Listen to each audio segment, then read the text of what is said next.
This is the Global News Podcast from the BBC World Service. Hello, I'm Ankur Desai, and in the early hours of Sunday, the 9th of August, these are our main stories. Iran says negotiations over new arrangements for the Strait of Hormuz are going well, but sets out conditions for the US before the waterway can be reopened. Ukraine's President Zelensky pleads for more European support on a visit to Serbia, a traditional Russian ally. And the US Senate confirms Todd Blanche as the new Attorney General, putting Donald Trump's former lawyer in charge of the Justice Department. Also in this podcast, Palestinians accuse Israel of weaponizing archaeology in the occupied West Bank. And orders coming minutes apart, one of them for 71 books, biographies, cartoons, political cartoon books. It was obviously not human. Why are AI companies bulk buying old books and then destroying them?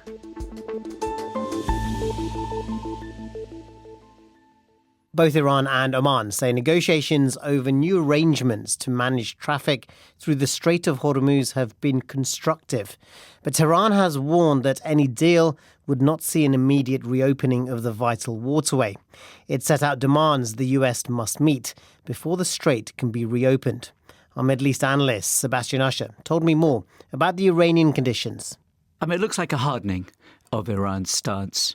These are conditions that have been around, essentially a part of a memorandum of understanding, a framework agreement, but the timing was different and left more vague. What Iran's security chief has just come out with is demands saying that in order just for the Strait of Hormuz to be fully reopened, to be fully operational, they need to be met. So that's for war reparations, that's sanctions relief, the full withdrawal of all US troops and forces in the region, as well as an immediate end to the blockade that the US has imposed.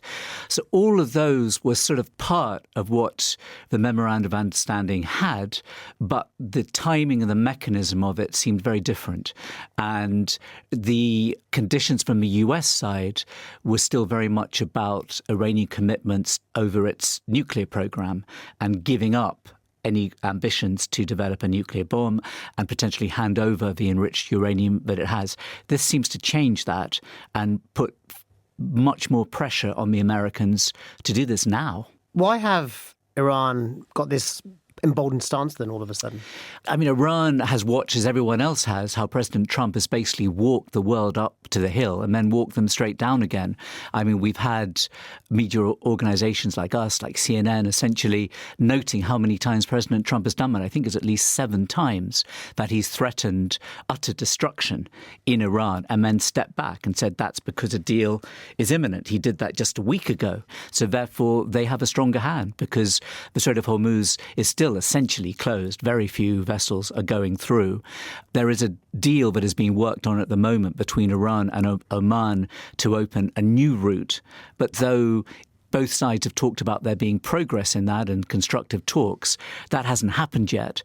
And Iran has been stressing throughout the days those talks have been going on that even if it does happen, it's not connected necessarily to the full reopening of the Strait of Hormuz, which of course is what the US wants. President Trump has the pressure of midterms on the horizon, losing support at home from his MAGA core supporter base. Where does it leave him and the US right now then?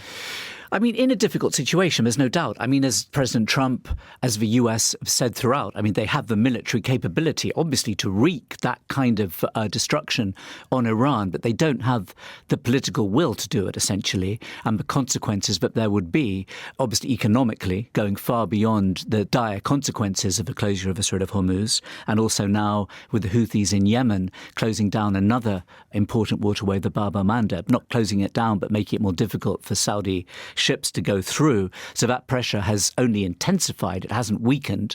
And each time that Washington has escalated, it only seems to have pushed Iran, the leadership, into an even more obstinate position where they carry out more attacks on Gulf countries. They widen the conflict.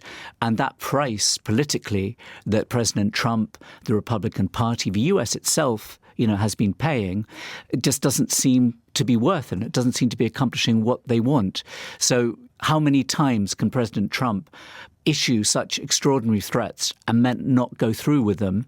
just very briefly, I mean, this deal between Iran and Oman just a few weeks ago was something that President Trump utterly ruled out because it leaves Iran with considerable control over the Strait of Hormuz. It may well be able to charge fees for vessels going through. At that time, President Trump was even talking about attacking Oman over this. That has very much shifted. These talks between Iran and Oman pretty much seem to have US blessing. And it may be an off-ramp for President Trump, not achieving anything, essentially, that he said that it could, but removing the biggest headache that he's facing at the moment, which is the Strait of Hormuz. And then everything else, I guess he feels, his administration feels, can be dealt with after that. But this is their most pressing political necessity. Sebastian Usher. And we'll hear more from Sebastian later in the programme with a special report from the occupied West Bank. President Zelensky has made an impassioned plea for Ukraine's allies to urgently provide more interceptors after another night when the country's defences failed to shoot down a single Russian missile. 3 members of one family, including a child, were killed in the latest round of strikes. Volodymyr Zelensky aimed his appeals at Germany and Poland, but also mentioned Japan and South Korea, where such exports are restricted by domestic law. He was speaking in Serbia on his first visit to a long-standing ally of the Kremlin. Our Ukraine correspondent Dan Johnson sent this report. On the outskirts of Kyiv, firefighters tackled an intense blaze that destroyed a family home after it was hit by Russian drones. A 3-year-old boy was killed along with his grandparents. His 15-year-old brother was injured along with their parents and a neighbour who tried to help. Svetlana lives next door. My husband rushed to get water to put out the fire, but that didn't help. The neighbours rushed out, trying to rescue a small child, but they couldn't find the child.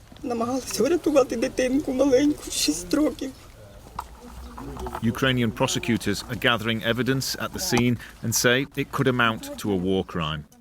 Russia also claimed to have struck a missile factory close to Kyiv. Ukraine wouldn't confirm it. President Zelensky's warned repeatedly of the need for more US Patriot interceptors to shoot down Russian missiles, but he's also pushing for tougher sanctions. He's concluded a 2-day visit to Serbia, his first to the traditional Russian ally and one of the few European countries not to impose restrictions on the Kremlin.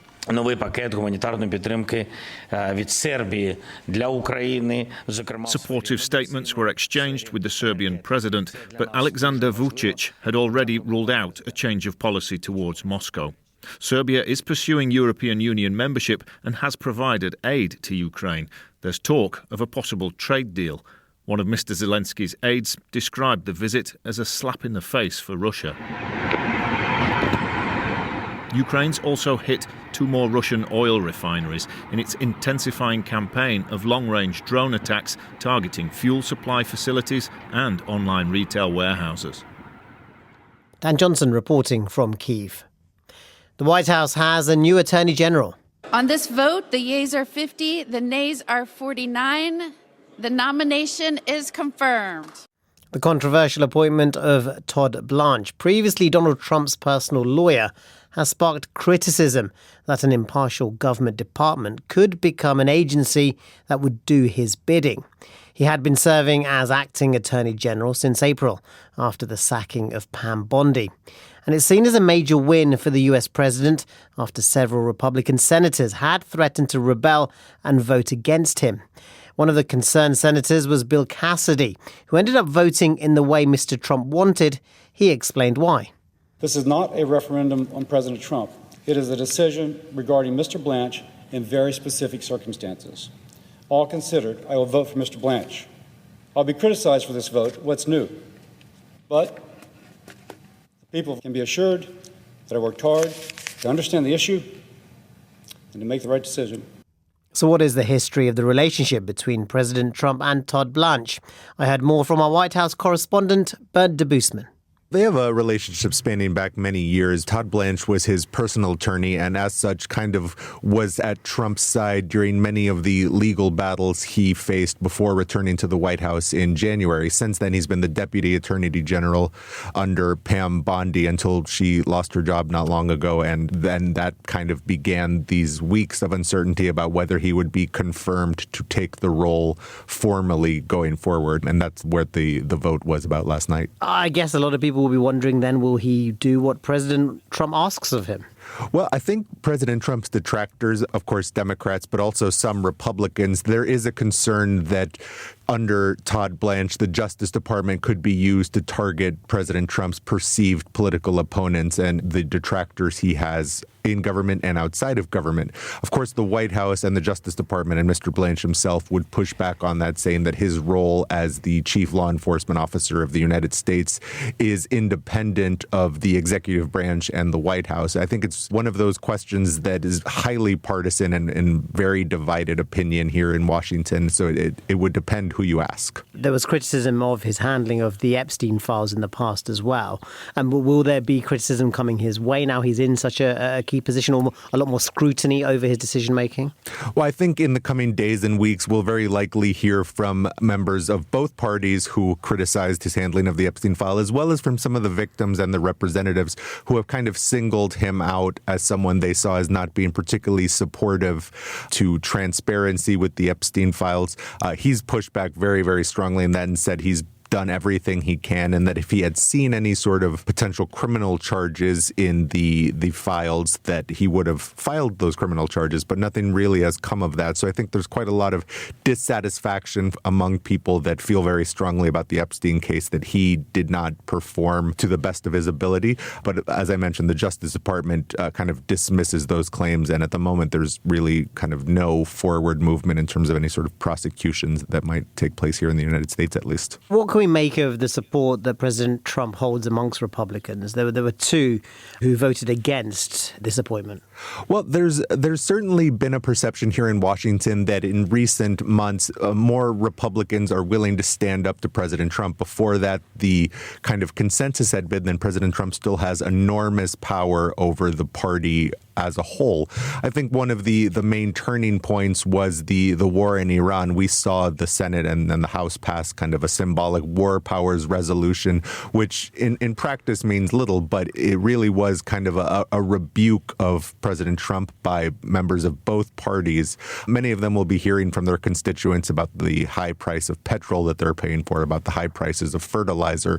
And I think that really weighs on some members of the party ahead of the November midterm elections and their longer-term concerns for any sort of eroding support for Republicans. Ben de Boosman in Washington. FIFA has denounced what it's called a concerted and ongoing effort to undermine its president Gianni Infantino. He's fighting for his future after his aborted plan to sell stakes in the World Cup and other football competitions to private investors led to calls for him to resign. Here's our sports correspondent Dale Johnson. This statement follows a Daily Telegraph report that a woman who's alleged to have been in a relationship with Mr. Infantino was given a severance payment by European football's governing body, UEFA. Mr. Infantino has strongly denied those allegations.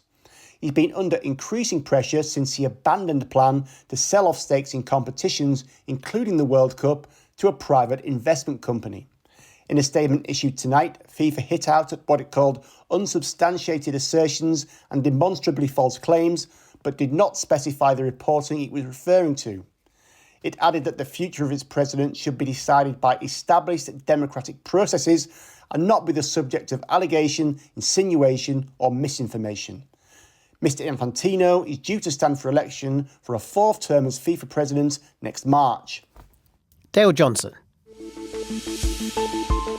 Still to come in this podcast. There's definitely a stigma, but becoming a father, being present, that was more important for me. With Japanese men breaking gender stereotypes to take paternity leave.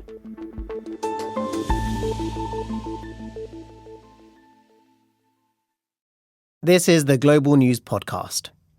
Now to Canada, where thousands of people are fleeing their homes as a raging wildfire in British Columbia has doubled in size and is spreading quickly.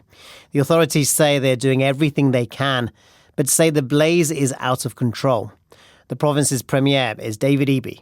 Conditions are extremely dangerous and changing minute by minute. The fires are moving incredibly quickly. Please follow the directions of local officials. I know many families are facing an unimaginable day today. People have lost their homes, and many people have been displaced. Others are waiting for news about loved ones. Support is being mobilized, including emergency accommodation and other essential services. I got more details from our reporter Alfie Habishan. The footage that is coming out of British Columbia is truly, truly chilling. We've seen videos of the night sky completely lit up in red with these enormous and ferocious blazing flames. They're reaching far, far above the height of the top of the trees. And as you mentioned, it really speaks to how sort of fast this is moving, how out of control it really seems. The Regional Fire Service have sort of confirmed this by saying it may be the quickest moving wildfire they've ever seen. It started on Friday. It's now twice as big. It shows no signs of calming down. And in terms of size, it's now at this point about 9,500 hectares. For context, that's about the size of Paris. So we are in an official state of emergency now. Okay, and Alfie, people are being urged to get out fast as well. Yes, we've been hearing that homes are being lost, buildings are getting destroyed, although we don't know what the scale of the damage really is right now. More than 20,000 people have been evacuated as the firefighters and the first responders are trying to rush in and turn this around. The authorities are saying they are really trying to do everything they can here, but people are also getting trapped in the blaze as they try to get out, and that's making this rescue effort much, much more complicated. And don't forget, this part of Western Canada, it's a rural area. There's a lot of farm animals and particularly horses that are living here, and people are left with this dilemma that when they try to escape, they cannot take these animals with them. So they're having to just, in kind of desperation, throw the gates open and hope that these animals are going to escape by themselves or find their own way back. And some people are even resorted to putting specific markings on their animals to hope that they might be able to identify them at some time later on. So for the people who have actually managed to get out safely, it's a really distressing situation because they just don't know what they're going to return to. I don't know whether my house is gone or still there or not, but that fire came so fast and furious. The fire went from 50 hectares to 400 to 1,000 to 5,000, like within 2 or 3 hours. And what was once 15 kilometers away is now right here at the hill. It sounds more and more depressing and distressing when you hear these stories, especially what we've been hearing over Europe in recent weeks and what you've just talked about there. So therefore, I can imagine a lot of people are then raising questions. So how well prepared are countries? And now they are more intense and more frequent, these wildfires. Yeah, well, this is something that governments around the world are really going to have to sit with now. Is it acceptable for people to be losing their homes, possibly losing their lives, over something that could in theory be preventable? We know these wildfires are getting more common, and this particular case is a good example of how they are becoming faster and more ferocious. You know, people make the point that we've known about this trend for a while now, and they're starting to say that we are simply evidently just not prepared for it. Alfie Habishan reporting.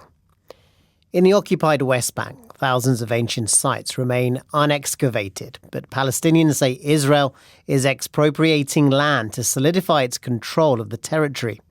Israel disputes that, saying it's simply protecting and preserving its heritage.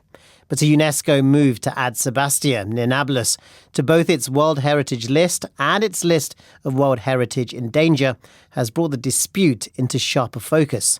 Sebastian Usher has this special report from Sebastia. Up in the hills above the Roman columns of Sebastia are olive fields that have been cultivated for generations by Palestinian families. It's a vital income for them, of course, but it goes deeper than that, as one of those landowners, Abu Mudif, explains. Every tree has received more of my attention than my children, more than my family, and more than myself. Abu Mudif says he's now received notification that his land is part of a tranche of around 450 acres that the Israeli authorities are taking possession of in order to develop a new national park in the archaeological site. Standing on a path between the car park at the ancient site of Sebastia, where the Roman-era forum once stood, and the columns of the basilica, the mayor of Sebastia, Mohammed Azem, looks down to his right at some rubbish left in the ruins. He says that as Israeli control tightens, local people no longer feel free to clean the site. Nahed Saka, who owns a local restaurant that is under threat of demolition, says the Israeli plan seems to be to cut Palestinian residents off from the archaeological site. In the middle of the ancient Roman theatre, an Israeli activist, Alon Arad, who heads a group that aims to ensure that the ancient heritage of a region belongs to all communities, says the Israeli authorities have bypassed consultation with the local administration and residents of Sebastia. The thing is that Israel is not the owner of this place. This is a Palestinian heritage site. And in order to do it in a positive way, it has to be done with the local community, with the municipality, in order for them to benefit. Further to the south in the West Bank and just in sight of Jerusalem, a man-made hill rises at Herodium with an extraordinary palace built on its summit by King Herod, who ruled these lands more than 2,000 years ago, before the birth of Christ. Recently here too, Israel has begun to expropriate land, this time around 80 acres, for what it says is the preservation and development of the site.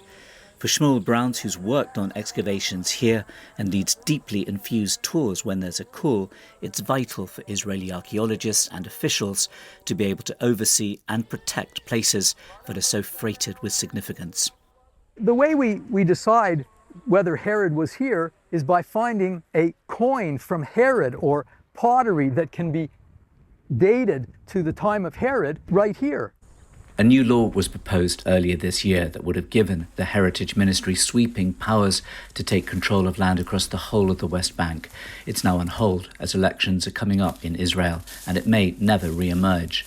Back in Sebastia, the Israeli activist Alon Arad says the very fact that the bill was put forward shows how even the extraordinary archaeological riches of the West Bank have been weaponized. This is exactly how the mechanism works. You use archaeology in order to do excavations, to rewrite history, but you also use it in order to reallocate lands from Palestinian to Israeli.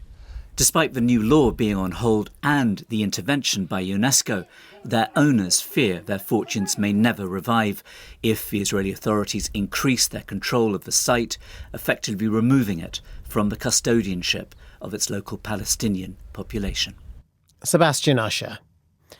Despite men in Japan being allowed to take time off work when their children are born, deep-rooted gender stereotypes have largely stopped them doing so. Until recently. The latest figures show that for the first time, more than half of Japanese men now take paternity leave. One early adapter was the writer, Shu Matsuo Post, who also challenged convention by taking his wife's name when he got married. He told my colleague, Owen Bennett-Jones, about his decision to take paternity leave.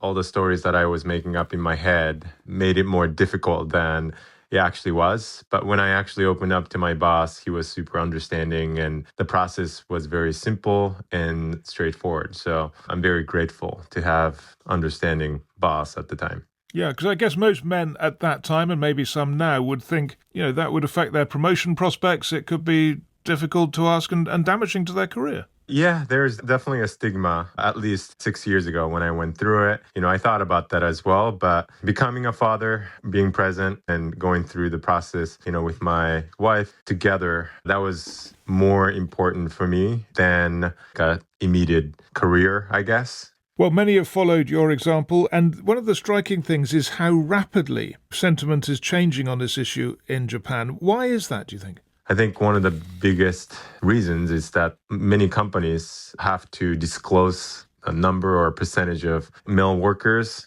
to paternity leave. And I think that's really holding those companies accountable. Also at the personal level, I think more people are just talking about it. You see that on the news, in newspapers. So I think that's holding more men accountable, and it's really good to see that. Yeah, it's interesting. The government really is supportive of this, isn't it? You can get as much as 12 months paid parental leave as a father? Correct, yeah. Many people will be listening to this in countries where these rights are just not, this sort of thing just never happens. What would you say to people living in those societies about the value of taking paternity leave? I'm going to speak from my personal experience. It was overall very, very positive. It gave me a lot of new perspective as a new father My parents' generations, they grew up believing that, men were supposed to go to work and women are supposed to stay back home and, raise kids. And I think many people still do. So that really challenged my belief. And being a provider doesn't necessarily mean just making money. You can actually be present with your child. Shu Matsuo Post. With AI companies having already scraped the internet for training data, they're now turning towards physical literature. There's growing concern over old books being bought, scanned and destroyed to improve artificial intelligence, as Anna Aslam reports. In an effort to improve AI for the future, tech companies are looking to the past.